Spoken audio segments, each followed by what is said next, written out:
अल्हम्दुलिल्लाहि रब्बिल आलमीन वस्सलातु वस्सलामु अला सय्यिदिल मुरसलीन अम्मा बअद फ़अऊज़ु बिल्लाहि मिनश शैतानिर रजीम बिस्मिल्लाहिर रहमानिर रहीम। पढ़िए अस्सलातु वस्सलामु अलैका या रसूल अल्लाह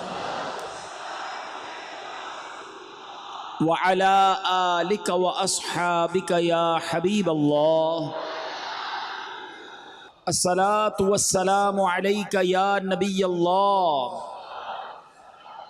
व अला आलिका व अस्हाबिका या नूर अल्लाह। दुरूद पाक पढ़ने के बेशुमार फ़ज़ाइल व बरक़ात हैं। सहाबी रसूल हज़रत अबू तलहा अंसारी रदी अल्लाह ताला अन्हु फरमाते हैं, एक मर्तबा का वाक़या है कि सुबह के वक्त अल्लाह पाक के आखिरी नबी रसूल हाशमी सल्लल्लाहु ताला अलैहि वसल्लम के पुरनूर चेहरे पर खुशी के आसार थे। सहाबा इकराम अलैहिम रिदवान भी कमाल की शख्सियात थे। जब नबी पाक के मामूलात में कोई भी चीज़ अनयूजुअल देखते थे, गैर मामूली देखते थे, तो ज़रूर सवाल करते थे। और उस सवाल का फ़ायदा ये हुआ कि हमें भी उन तमाम बातों का पता चल गया। तो हज़रत अबू तलहा अंसारी कहते हैं, मैंने पूछा कि हुजूर ये आपके चेहरे पर खुशी के आसार हैं, चेहरा मुबारक बड़ा दमक रहा है, वैसे ही चमकता था आज खुशी से, और सुभान अल्लाह। तो प्यारे आका अलैहि सलाम ने फरमाया कि अल्लाह पाक ने पैगाम भेजा है कि ए महबूब सल्लल्लाहु अलैहि वसल्लम, आपका जो उम्मती आप पर एक बार दुरूद पढ़ेगा मैं उसके लिए 10 नेकियां लिखूंगा, उसके 10 गुनाह मिटा दूंगा, 10 दरजात बुलंद फरमाऊंगा और उतनी ही रहमत भेजूंगा। यह हदीस पाक शायद पहले कई बार सुनी होगी कि एक दुरूद पढ़ने से 10 नेकियां मिलती हैं, 10 गुनाह मुआफ़ हो जाते हैं, 10 दर्जे बुलंद होते हैं। मगर आज इस हदीस को मैं आपको एक और पैराए में समझाने की कोशिश करता हूँ। नॉर्मली कारोबारी लोग अपनी बैलेंस शीट बनाते हैं, अपना हिसाब किताब करते हैं, और बैलेंस शीट का सिंपल तरीका यह है कि मुझे कितने लोगों से लेने हैं और कितने लोगों को देने हैं, जो बच गया वो मेरे हैं। ठीक है ना, ये एक सादा सा फार्मूला होता है। बंदा जब ये हिसाब करे कि मेरे पास जो सामान पड़ा है, माल पड़ा है, कैश पड़ा है, और जो लोगों से लेने हैं वो मिलाकर भी उतने नहीं हैं जितने देने हैं, तो फिर तो इसका मतलब माइनस में चले गए, डिफ़ॉल्टर जिसे कहते हैं। अच्छा, दुनिया में किसी की बैलेंस शीट आउट हो जाए तो जनाब क्या हो सकता है? किसी से कर्जा लेकर पूरी की जा सकती है, कोई ना कोई मदद कर दे तो भी पूरी हो जाती है, बंदा आगे टाइम मांग लेता है कि थोड़े दिनों बाद दे दूंगा। लेकिन आपको पता है क़यामत के दिन भी एक बैलेंस शीट बनाई जाएगी। अच्छा, वो बैलेंस शीट कैसे बनेगी? वो आमाल तोले जाएंगे, आमाल का वज़न किए जाएगा। अल्लाह करीम कुरान मजीद फुरकान हमीद की सूरह कारिया में इरशाद फरमाता है, जो आमाल जब तोले जाएंगे ना, तो फरमाया कि जिसके नेकियों का पलड़ा भारी हो गया, फ़अम्मा मन सकुलत मवाज़ीनु फ़हुव फ़ी ईशतिर रादिया, जिसकी नेकियों का पलड़ा भारी हो गया वो मन मानते चैन में होगा, वो जन्नत में होगा। वअम्मा मन खफ़्फ़त मवाज़ीनु फ़उम्मुहु हाविया वमा अदराका मा हिया नारुन हामिया। कुरान कहता है जिसकी नेकियों का पलड़ा हल्का हो गया वो तो भड़कती हुई आग में चला जाएगा, जहन्नम में जाएगा। तो पता चला कि उस दिन भी बैलेंस शीट, उस दिन भी कोई ना कोई चीज़ हमारे नामाए अमाल तोले जाएंगे। अब सवाल यह है कि अगर उस दिन जिसकी नेकियों का पलड़ा भारी वो किधर जाएगा? जन्नत में। हल्का पड़ गया तो जहन्नम में। कुरान कह रहा है ना, आप ज़रा ठंडे दिल से सोचिए कि अब तक जितनी ज़िंदगी गुजारी है, नेकियां ज़्यादा हैं या गुनाह ज़्यादा है? और अगर क़यामत के दिन गुनाहों का पलड़ा भारी हो गया तो जाएंगे किधर? अच्छा, जिसका गुनाहों का पलड़ा भारी हो गया ना, उसमें रिवायतों में आता है बंदा फिर मारा मारा फिरेगा, अपनी माँ के पास जाएगा, अपने वालिद के पास जाएगा, अपने दोस्तों के पास जाएगा, सबसे कहेगा एक नेकी दे दो, 2 नेकियां दे दो, या मेरे गुनाह ले लो। अच्छा, इससे एक और बात समझिए कि उस दिन हसरत कितनी होगी उसको कि जिसकी नेकी एक नेकी कम पड़ गई। अगर वो एक नेकी मिल जाए तो वो जन्नत में चला जाए, या एक गुनाह ही कम हो जाए तो भी जन्नत में चला जाए। उसको कितना अफसोस होगा कि काश एक बार और दुरूद पाक पढ़ लेता, दुनिया में 2 रकत नफल पढ़ लेता, जिक्रुल्लाह कर लेता, या ये वाला गुनाह ही ना करता। तो एक बात याद रखना मेरे प्यारे इस्लामी भाइयों कि जब भी नेकी में सुस्ती आए ना, तो ये सोच लेना कि क्या पता यही नेकी कम ना पड़ जाए। हैं, नवाफिल छोड़ देते हैं, सुन्नतें छोड़ देते हैं, जमात छोड़ देते हैं, जिक्र अस्कार छोड़ देते हैं, तिलावत हो रही होती है फिर भी नहीं बैठते। ऐसा ना हो कि क़यामत के दिन यही एक नेकी कम पड़ जाए। और जब गुनाह करने को जी चाहे ना, तो अपने आप से बात करना कि कहीं यही गुनाह गले ना पड़ जाए, कहीं यही मेरे नामा अमाल को भारी ना कर जाए, मेरे गुनाहों के पलड़े को भारी ना कर जाए। अब एक इमेजिनेशन करो, एक तसव्वुर करते हैं कि क़यामत का दिन है, गुनाह ज्यादा है, अभी से पता है हमें तो हमारे गुनाह ज्यादा है, नेकियां कम हैं। दुनिया में तो कर्जा लेकर बैलेंस शीट लेवल हो सकती है, क़यामत वाला दिन कैसे नामा अमाल नेकियों का पलड़ा भारी हो सकता है। अब दोबारा इस हदीस पाक को सुनो, अंदाजा होगा दुरूद पाक क्या कमाल का वजीफा है। क्या फरमाया गया कि जो एक बार दुरूद पाक पढ़ता है उसके नामा अमाल में 10 नेकियां भी लिखी जाती हैं, 10 गुनाह भी मुआफ कर दिए जाते हैं। यानी मैं जितने दुरूद पढ़ता जाऊं मेरी नेकियों का पलड़ा भारी होता जाएगा और गुनाहों का पलड़ा हल्का होता जाएगा। यानी अब मेरे पास एक तरीका है कि गुनाह कर करके अमाल नामा तो सिया कर दिया है, लेकिन अगर मैं चाहता हूं कि क़यामत के दिन नेकियों का पलड़ा भारी हो जाए, गुनाहों का पलड़ा उससे हल्का हो और मेरे लिए जन्नत में जाने का ऐलान कर दिया जाए, तो देयर इज अ वे। सुभान अल्लाह, हदीस पाक में बता दिया गया दुरूद पढ़ते जाओ तुम्हारी नेकियों का पलड़ा भारी होता चला जाएगा। सिर्फ नेकियां नहीं बढ़ेंगी, तुम्हारे गुनाह भी कम होते चले जाएंगे। तो इंशाअल्लाह जो कसरत से दुरूद पाक पढ़ने वाला होगा, जो ज्यादा दुरूद पाक पढ़ने वाला होगा, अल्लाह ने चाहा क़यामत के दिन उसकी नेकियों का पलड़ा भारी हो जाएगा और जन्नत में जाने का उसे मुजदा सुना दिया जाएगा। हाय हाय, जिन पर दुरूद पढ़ोगे ना उन आका का क़यामत के दिन एक और भी कमाल होगा। बड़े एहसान है ना, मगर जब ये अमाल नामे तोले जा रहे होंगे ना, तो करीम आका पता है उस दिन क्या कर रहे होंगे। आला हजरत कहते हैं, अपने करम से हम हल्कों का, अपने करम से हम हल्कों का पल्ला भारी बनाते ये हैं सल्लल्लाहु अलैहि वसल्लम। अपनी बनी हम आप बिगाड़े, अपनी बनी हम आप बिगाड़े, कौन बनाते ये हैं सल्लल्लाहु। हाँ, दुरूद मत छोड़ना। आका करीम बड़े मेहरबान हैं। प्यारे आका फरमाते हैं, मेरे हौज़े कौसर पर कुछ लोग आएंगे, हदीस पाक का मजमून है, जिनको मैं दुरूद पाक की कसरत की वजह से पहचान लूंगा। दुरूद पढ़ोगे तो ये मिलेगा ना, बड़ी प्यास लगेगी, मगर क्या होगा, ठंडा ठंडा मीठा मीठा, ठंडा ठंडा और मीठा मीठा पीते हम हैं, पिलाते ये हैं सल्लल्लाहु अलैहि। और नियत भी कर लें कि इंशाअल्लाह हम कसरत से दुरूद पाक पढ़ेंगे इंशाअल्लाह। ये जो हमारा मोबाइल फ़ोन है ना, ये हमारा इतना वक्त ले जाता है, घंटों मोबाइल में लग जाते हैं। इससे थोड़ा टाइम वापस ले लो, हैं, फजूल बातों से टाइम बाहर निकालो और अपनी ज़बान ज़िक्र व दुरूद से तर कर लो, क़यामत के दिन की शर्मिंदगी से बच जाएंगे।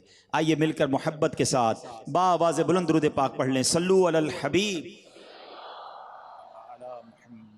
सल्लल्लाहु अलैहि वसल्लम। 89 सने हिजरी की बात है, कितनी पुरानी बात है, पहली सदी की बात है।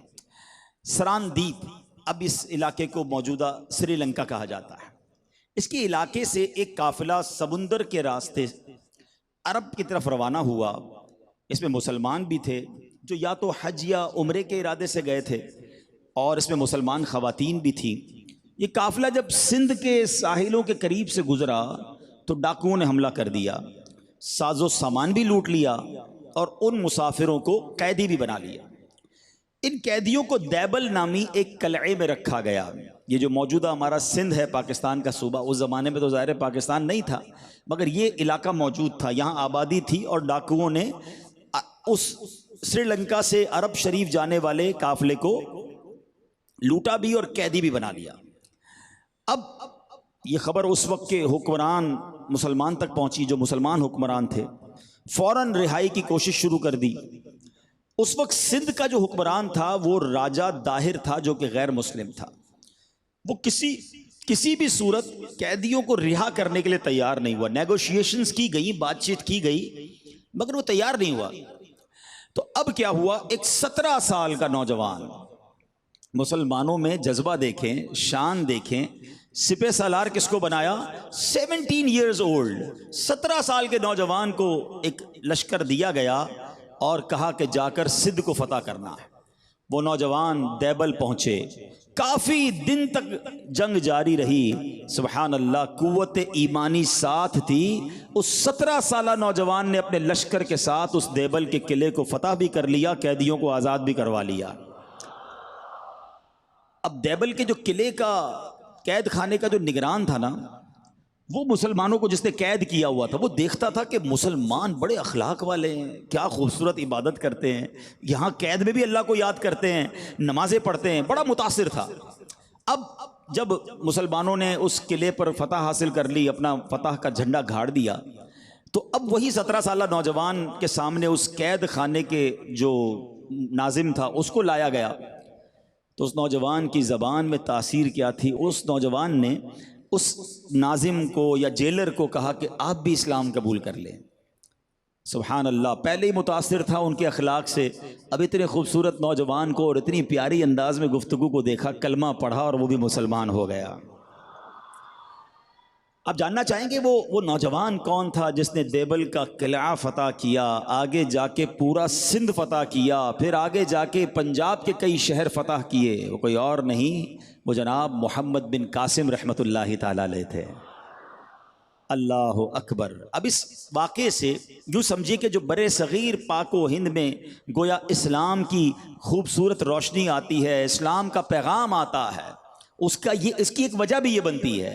और जब भी सिंध को बाबुल इस्लाम सिंध कहा जाता है कि इस्लाम का दरवाज़ा, वहाँ से जो इस्लाम है वो हमारे इस पूरे खित्ते में फैला। और सुभान अल्लाह, अब याद रहे कि जब सिंध फतह हुआ ना, जब मुसलमानों की हुकूमत वहाँ पर आई या कंट्रोल आया, तो उस वक्त सिंध का हाल ये था कि कुफ्र व शिर्क का उसे अड्डा कहा जाता था। मगर सुभान अल्लाह, जब इस्लाम वहाँ फैलना शुरू हुआ तो सिंध जो है वो बाबुल इस्लाम सिंध बना, वो इल्म दीन का मरकज़ बना। बड़े बड़े उलमा, मुहद्दिसीन और नेक अफराद वहाँ पैदा हुए और पूरे सिंध में इल्म फैला उनकी बरकत से। आपको याद रहे कि हज़रत बायज़ीद बिस्तामी रहमतुल्लाहि ताला अलैह, जो औलिया की एक जमात के सरदार हैं, आपके एक उस्ताद जो थे उनका नाम अबू अली था रहमतुल्लाहि ताला अलैह, वो भी सिंधी थे, वो भी सिंध से थे। यानी इतने बड़े बड़े उलमा बने कि फिर बायज़ीद बिस्तामी रहमतुल्लाहि ताला अलैह से जैसे लोगों ने उनसे इल्म दीन हासिल किया। फिर ये बात आगे बढ़ती गई और फिर मुल्तान पहुंचे। सुभान अल्लाह, मुल्तान जिसे आज हम मदीनतुल औलिया कहते हैं ना, पाकिस्तान का मशहूर शहर है। सिंध फतह होने से पहले ये गैर मुस्लिमों का अहम मरकज़ था। जिस तरह आज हम मक्का मुकर्रमा, मदीना तैयबा अपने इस्लामी समझिए कि हज करने जाते हैं, उम्रा करने जाते हैं, ज़ियारत के लिए जाते हैं, उस ज़माने में गैर मुस्लिम लोग जो थे वो अपने मजहबी त्यौहार को अटेंड करने के लिए मुल्तान आया करते थे। लेकिन जब मोहम्मद बिन कासिम रहमतुल्लाहि ताला अलैह ने मुल्तान को फतह किया तो उसके बाद मुसलमानों का दौर हुकूमत जब आया तो ऐसा अंदाज हो गया कि मुल्तान में अब उलूम कुरान की रग़बत होने लगी, लोग हाफिज़ कुरान बनने लगे, लोग कारी बनने लगे। मुल्तान के बाज़ारों में बेपर्दा औरतें नज़र ना आती थी, लोग शराब और बदकारी वगैरह का नाम तक ना लेते थे। तिजारत का अंदाज बदल गया, पहले झूठ था, मिलावट थी, धोखा था, और अब सच वाली तिजारत, अब असली नेकियों वाली तिजारत होना शुरू हो गई। सुभान अल्लाह, जरा गौर कीजिए मेरे प्यारे इस्लामी भाइयों, मुसलमानों का किरदार कैसा था कि जिस सरजमीन पर मुसलमान कदम रखते थे लोगों की तकदीर बदल जाया करती थी, कुफर की जुल्मत दूर होती थी और ईमान का नूर फैल जाया करता था। लोग, आप जरा गौर कीजिए कि कैदियों की इबादत देखकर जेलर इस्लाम कबूल कर लेता था, और ऐसे वाकयात बहुत सारे हैं। मेरे प्यारे इस्लामी भाइयों, अल्लाह पाक हमारे वतन अजीज को सलामत रखे, इसे शाद रखे, इसे बुरी नजरों से महफूज फरमाए। अल्हम्दुलिल्लाह, पाकिस्तान ये अल्लाह की बहुत बड़ी नेमत है। मेरे शेख तरीक़त अमीर अहले सुन्नत फरमाते हैं कि इस्लामी अहकाम पर अमल करने के लिहाज से जितनी आज़ादी पाकिस्तान में है, इतनी आज़ादी किसी और मुल्क में देखी नहीं जाती।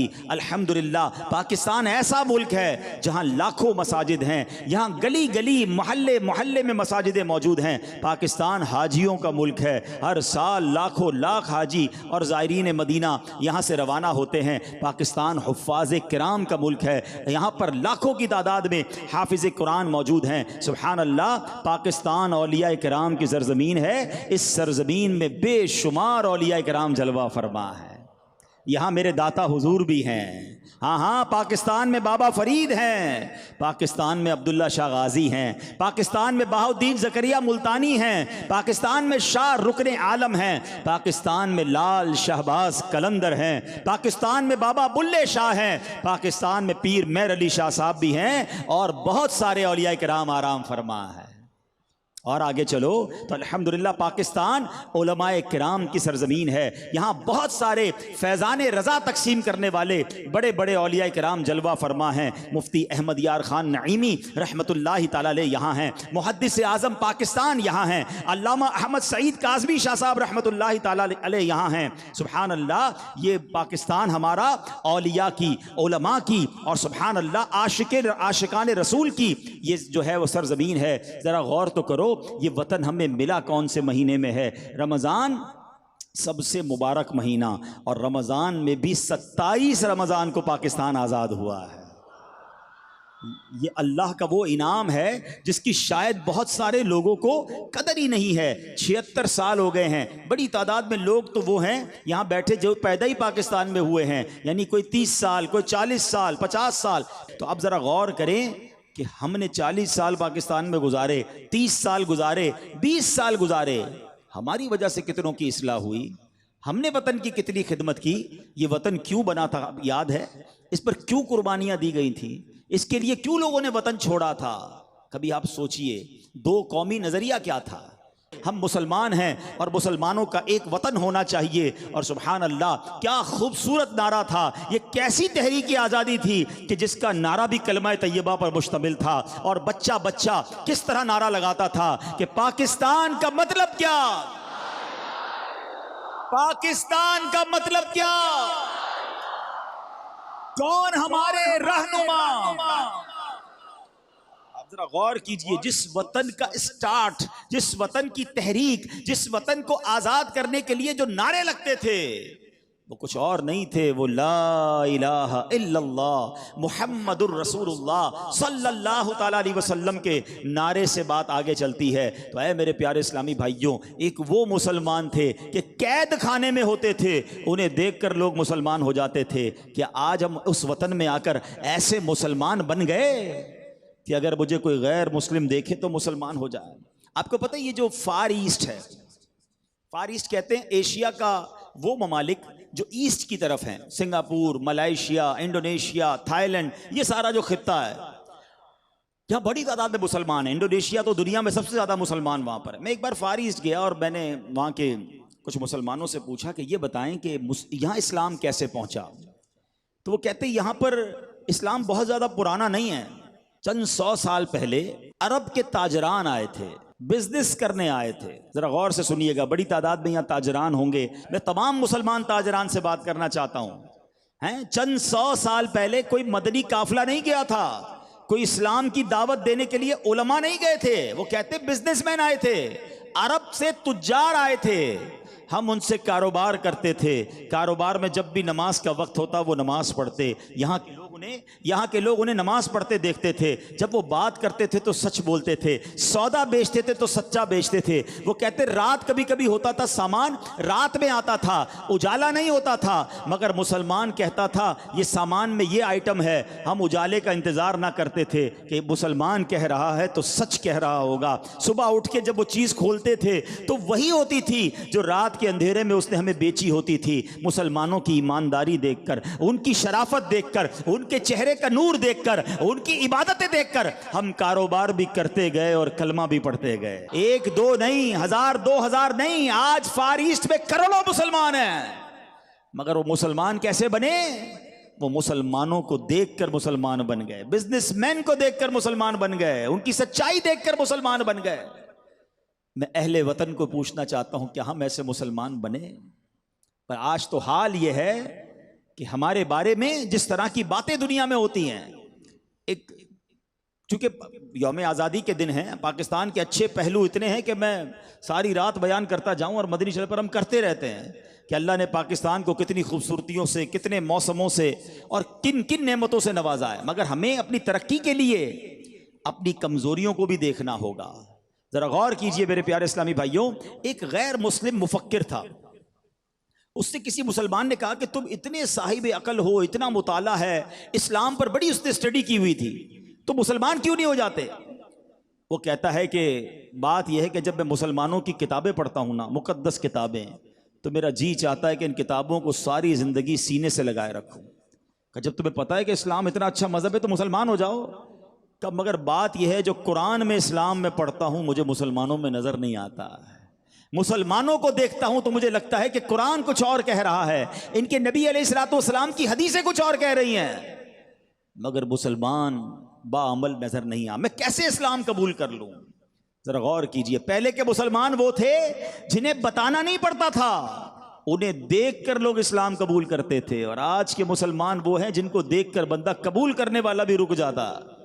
बताइए हम क्या कर रहे हैं, हम किस तरफ जा रहे हैं? ऐ मेरे प्यारे इस्लामी भाइयों, आपको याद होना चाहिए कि अल्लाह करीम ने हम एज अ जो उम्मत है ना, हमारी शान बयान की है कुरान में।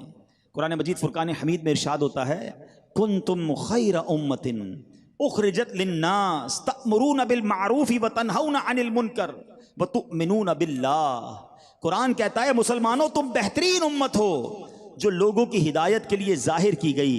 तुम भलाई का हुक्म देते हो और बुराई से मना करते हो और अल्लाह पर ईमान रखते हो। इमाम फ़खरुद्दीन राजी रहमतुल्लाहि तआला अलैह फरमाते हैं, आयत करीमा का माना यह है, ए मुसलमानों, लौहे महफूज में तुम्हारा ये वस्फ लिखा है कि तुम सबसे बेहतर और सबसे अफजल उम्मत हो, और तुम्हारे लायक यही है कि तुम इस मनसब की हिफाजत करो, हमेशा अल्लाह पाक और उसके प्यारे हबीब अलैहिस्सलाम के इताअत गुजार और फरमा बरदार रहो। हज़रत मुफ्ती अब्दुल मुस्तफ़ा आज़मी रहमतुल्लाहि तआला अलैह इस आयत करीमा की वजाहत करते हुए फरमाते हैं, एक मुसलमान की जिंदगी का पहला मकसद खैरुल उम्म यानी बेहतरीन उम्मत होना है। मुझे एक बात बताइए, अगर आपके पास गुलाब है और उसमें खुशबू ना हो, आपके पास मोती हो उसमें चमक ना हो, सूरज निकले और उसमें रोशनी ना हो, तो बताइए ना वो गुलाब किस काम का, वो मोती किस काम का, सूरज का फिर क्या किरदार रह जाता है?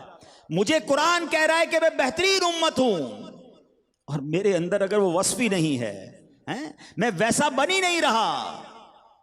अल्लाह अकबर। फिर सोचिए कि ये खैरुल उम्म होने का जो अवार्ड मिला है, जो एजाज मिला है, अगर हम मुसलमान होने की हैसियत से उस पर अमल ही नहीं कर रहे, उस मनसब के जो तकाजे उसे पूरा नहीं कर रहे, तो फिर ये तो वही बात हुई कि गुलाब तो है मगर खुशबू नहीं है।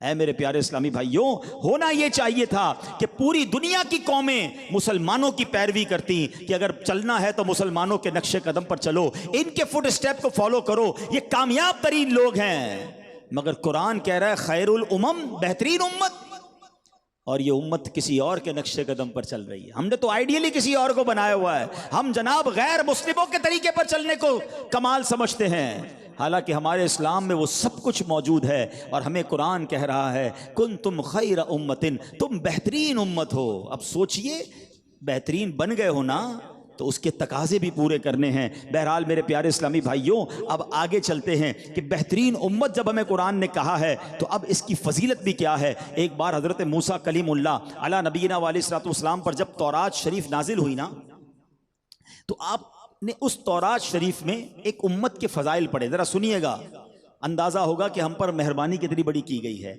मुझ पर और आप पर एहसान कितना बड़ा किया गया है। असल में हमने इस बात को ग्रांटेड ले लिया है। मैंने और आपने दुआ तो की नहीं थी पैदा होने से पहले कि ए अल्लाह हमें प्यारे आका अलैहिस्सलाम का उम्मती बनाना। कमोबेश 1,24,000 अंबिया आए, मैं और आप किसी और नबी की उम्मत भी हो सकते थे। हम पर कितनी बड़ी मेहरबानी की गई कि बिन मांगे मुझे और आपको नबी पाक का उम्मती बना दिया गया। अब जरा ये वाकया सुनिएगा। हजरत मूसा अलैहिस्सलाम तौरात शरीफ की तिलावत कर रहे हैं। आपने अल्लाह पाक की बारगाह में अर्ज की कि या अल्लाह, तौरात में एक उम्मत का जिक्र है, वो दुनिया में आने के लिहाज से तो सबसे आखिरी होगी, मगर नेक आमाल में सबसे आगे होंगे।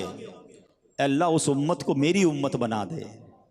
अल्लाह फरमाता है या मूसा तिल का उम्मतु अहमद, ए मूसा ये मेरे नबी मेरे महबूब हजरत अहमद मुजतबा की उम्मत है।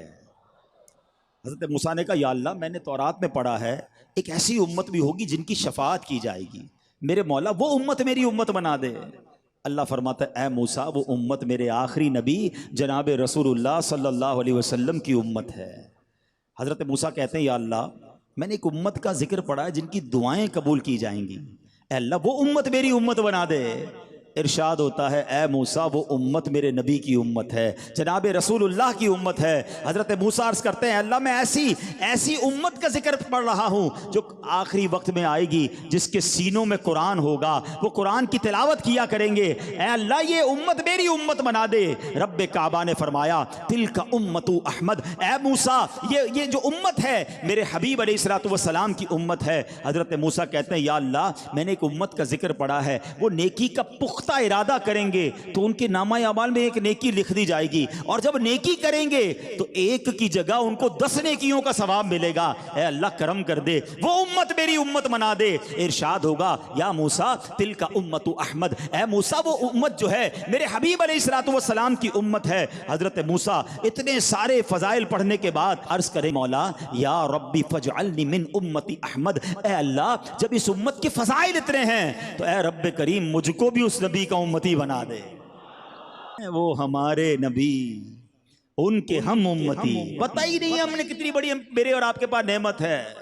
हाँ वो हमारे नबी उनके हम उम्मती, उम्मती तेरी किस्मत पे लाखों सलाम, मेरी खुश किस्मती मैं तेरा उम्मती। अरे इस बात पर सारी जिंदगी सजदा करे तो हमारा कहते इस एहसान का हक अदा नहीं हो सकता कि रब्बे करीम ने मुझे और आपको बिन बांगे नबी पाक का उम्मती बना दिया होंगे। आओ मैं और बताता हूँ इस उम्मत को अल्लाह करीम ने कैसा मकाम भी अता फरमाया। इस उम्मत को आखिरी उम्मत भी तो बनाया गया ना।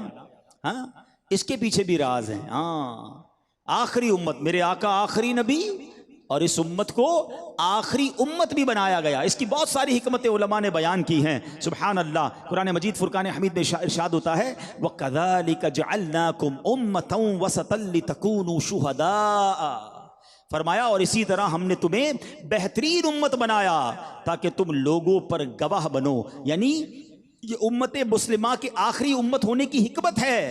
अगर उम्मत को पहली उम्मत बना दिया जाता तो जाहिर है कि पहली उम्मतों की गवाही हम कैसे देते। अब जरा गौर से सुनिएगा, बुखारी शरीफ की हदीस पाक है, अल्लाह पाक के आखिरी नबी रसूल हाशमी सल्लल्लाहु तआला अलैहि वसल्लम ने फरमाया रोज़े क़यामत हज़रत नूह अलैहिस्सलाम को बुलाया जाएगा। वो कहेंगे लब्बैक या रब, ए अल्लाह पाक मैं हाजिर हूँ। उनसे पूछा जाएगा क्या आपने हमारे अहकाम अपनी उम्मत तक पहुँचा दिए? वो अर्ज़ करेंगे जी हाँ मौला मैंने अहकाम पहुँचा दिए। फिर आपकी उम्मत से पूछा जाएगा क्या हमारे अहकाम तुम तक पहुँच गए?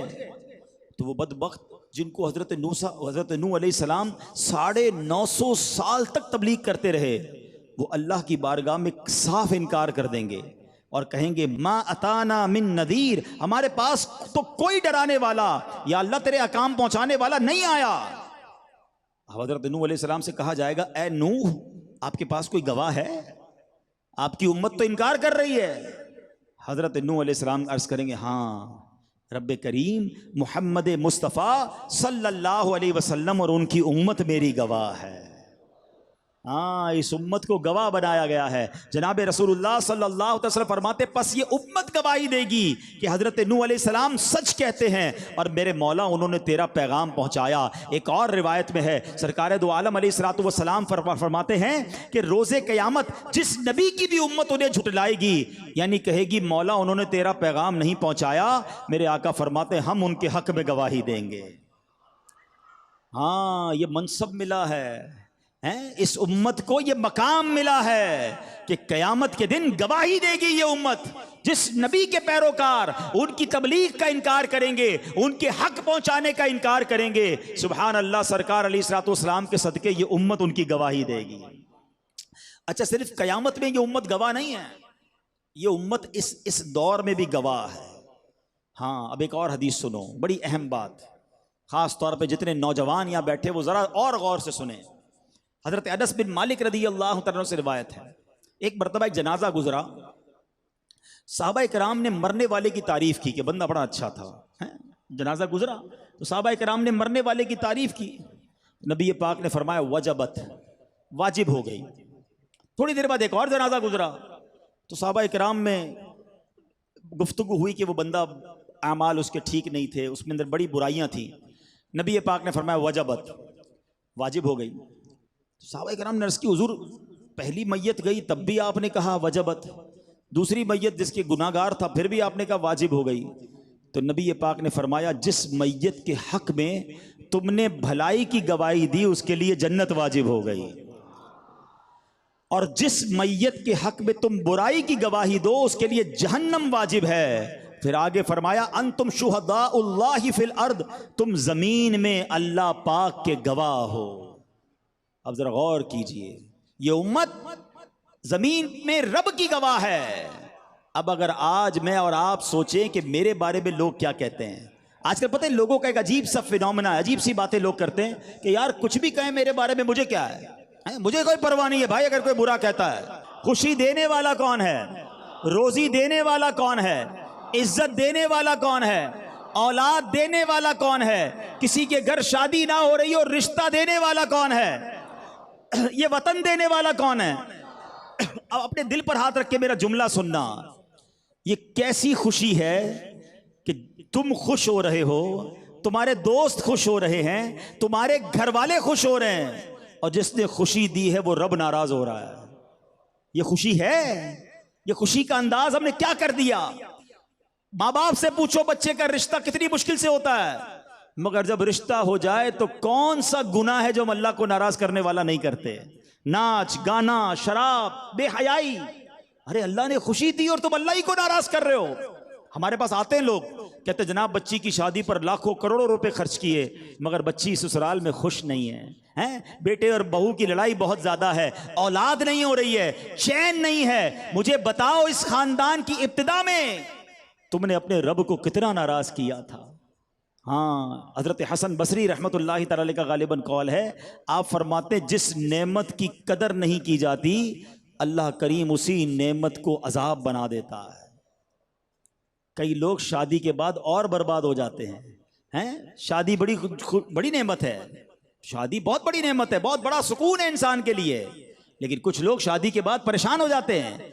चेक करो रब को नाराज तो नहीं किया, नाफरमानी तो नहीं की। औलाद बहुत बड़ी नेमत है, मगर हमने देखा कि कुछ औलाद ऐसी आती है जो माँ बाप को भी मार के घर से निकाल देती है। औलाद अजाब कैसे बन गई, आप खुद सोचें कि मैंने इस औलाद की पैदाइश पर रब को कितना नाराज किया, इसकी हर सालगिरह पर अपने रब को कितना नाराज किया। अल्लाह ने मुझे नया कारोबार दिया, उस कारोबार की ओपनिंग में होना तो ये चाहिए था मैं सजदे करता, मैं तिलावत करता, मैं रब की बारगाह में शुक्र अदा करता, मगर नया बिजनेस ओपन किया तो नाच गाने के साथ किया, नया बिजनेस ओपन किया तो हराम कामों के साथ किया। मुझे बताओ ना ये कैसी खुशी का अंदाज है कि जब जब मुझे रब नेमतें देता है तब मैं उसको नाराज करता हूं। अकल ये कहती है वो अताएं बढ़ाए तो हम सजदे बढ़ाएं, वो अताएं बढ़ाए तो हम सदके बढ़ाएं। अफसोस ये है वो अताएं बढ़ाता है, हम खताएं बढ़ाते हैं। मगर याद रखो ये नेमत छिन भी सकती है, शुक्र अदा करोगे ना नेमतें और बढ़ जाएंगी। ला इन शकरतुम लअज़ीदन्नकुम, ये कुरान का ऐलान है, तुम मेरी नेमत का शुक्र अदा करो मैं तुम्हें और अता फरमाऊंगा। आप शुक्र करते जाएं, आप देखें आपकी नेमतें बढ़ती चली जाएंगी। आप अगर इस वतन को खुशहाल देखना चाहते हैं तो अल्लाह को नाराज करना छोड़ दें, अल्लाह की नाफरमानी छोड़ दें। और इस बार अच्छा एक और बात याद रखिएगा, एक तो शुक्र का अंदाज बदलना जरूरी है, सेलिब्रेशन का अंदाज बदलना जरूरी है, वरना कहीं ये नेमतें हमसे छिन ना जाएं। दूसरी बात बड़ी अहम समझने वाली है कि ये 14 अगस्त है ना, ये यौम आजादी के शहीदों की बरसी है। अरे इस दिन और इससे पहले हजारों लोगों ने शहादतें दी हैं, तो क्या बरसी में नाचा जाता है? क्या बरसी में गाया जाता है? क्या बरसी में आतिशबाजी की जाती है? अरे बरसी में कुरान पढ़ा जाता है, दुरूद पढ़े जाते हैं, इसाले सवाब किया जाता है। आओ इस बार यौम आजादी जरूर मनाएं, खुश दिली से मनाएं, मगर सजदों के साथ मनाएं। अल्लाह की बारगाह में अर्ज करें कि मेरे मौला तूने ये वतन दिया, हम इस वतन की कदर करते हैं, मौला हमें इस वतन की और कदर अता फरमा। सजदे करें, दुआएं करें, सुभान अल्लाह। आओ मैं बताता हूँ आज़ादी नेमत कितनी बड़ी है और पिछली कौमें कैसे आज़ादी बनाती थी। हज़रत मूसा अलैहिस्सलाम की जो कौम थी ना, बनी इसराइल, फ़िरौन की गुलामी में थी। आखिर अल्लाह करीम ने हज़रत मूसा अलैहिस्सलाम के ज़रिए उन्हें आज़ादी की नेमत अता फरमाई। जब पता ही जब आज़ाद हुए थे तो उन्होंने खुशी कैसे मनाई? 14 अगस्त को ढोल तमाशे, नाच गाने, बेहयाइयाँ करने वालों सुनो। जब फिरौन से आज़ादी मिली बनी इसराइल को, तो उस कौम ने देखा कि वो दिन 10 मुहर्रम था। तो हज़रत मूसा की कौम ने हर साल जब 10 मुहर्रम आता तो वो शुक्राने में रोज़ा रखा करते थे, यौम आज़ादी रोज़ा रख कर मनाते थे। और हम क्या सोच रहे हैं, हम कैसे यौम आज़ादी मनाते हैं? अल्लाह तौफीक दे तो कोई हरज नहीं, 14 अगस्त को रोज़ा रखें, शुक्राने का रोज़ा रखें, शुक्राने के नवाफिल पढ़ें, सदका और खैरात करें, अपने वतन के लिए दुआएं करें, मगर गुनाह ना करें। और सिर्फ यौम आज़ादी पर नहीं, अब ज़िंदगी में एक जुमला आज याद करके चले जाना। मैं नौजवानों को कहता हूँ, जब तुम्हारी शादी आने वाली हो ना, आप खुद अपने माँ बाप को कहें कि मैं अपनी शादी में कोई ऐसा काम नहीं करूँगा जिसमें मेरा रब नाराज़ हो जाए, क्योंकि अगर रब नाराज़ हो गया तो आपकी ज़िंदगी का जो अगला दौर है वो आपने अकेले अपनी ज़ौजा के साथ गुजारना है। खानदान वाले और दोस्त नहीं आएंगे, मगर सारे दुख दर्द कहीं आपको ना झीलने पड़ जाएं। आज जिंदगी में जुमला याद कर जाओ कि आज के बाद जिंदगी में जब भी खुशी मनाऊंगा तो ऐसे मनाऊंगा कि मैं भी खुश, मेरे घर वाले भी खुश, और खुशी देने वाला मेरे रब भी राजी रहेगा, मेरा रब भी राजी रहेगा। आज के बाद कभी भी ऐसे खुशी नहीं मनाएंगे कि रब नाराज हो जाए। नियत करते हैं इंशाअल्लाह अपनी हर खुशी में अपने रब को राजी रखेंगे, अपनी हर खुशी में अपने रब को राजी रखेंगे, अपनी हर खुशी में अपने रब को राजी रखेंगे। आप देखो खुशियां कैसे बढ़ती हैं, आप देखो रब कैसी बरकतें अता फरमाता है।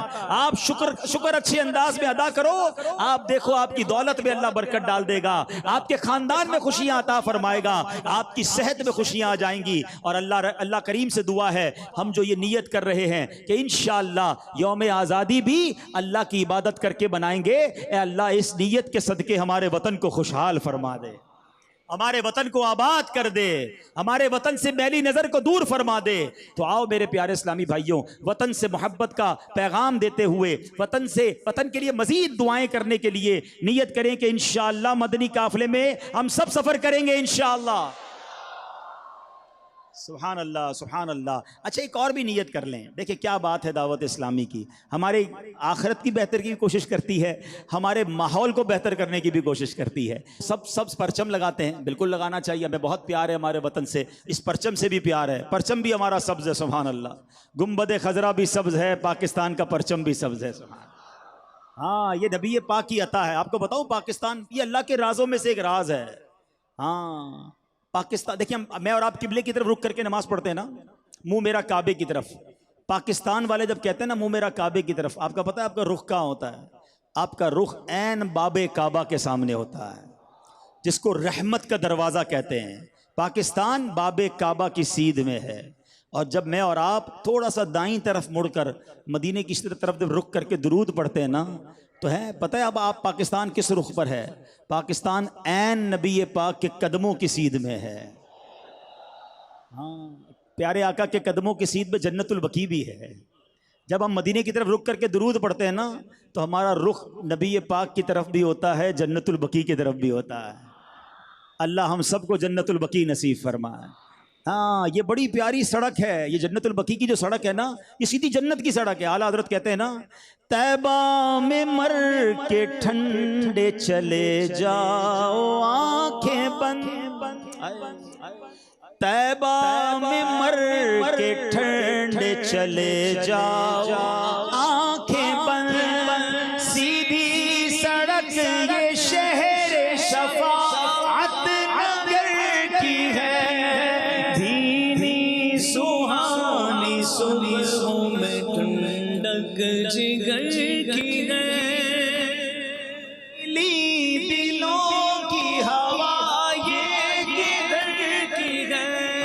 पाकिस्तान आका के कदमों में है, पाकिस्तान बाबुल काबा की सीध में है, पाकिस्तान 27 रमजान को मिला है, पाकिस्तान हजारों लाखों कुर्बानियों के बाद मिला है, पाकिस्तान औलिया की सरजमीन है, पाकिस्तान उलमा की सरजमीन है, पाकिस्तान हुफ्फाज की सरजमीन है, पाकिस्तान हाजियों की सरजमीन है। ऐ मेरे प्यारे इस्लामी भाइयों, इस वतन की कदर करें। सल्लू अलल हबीब।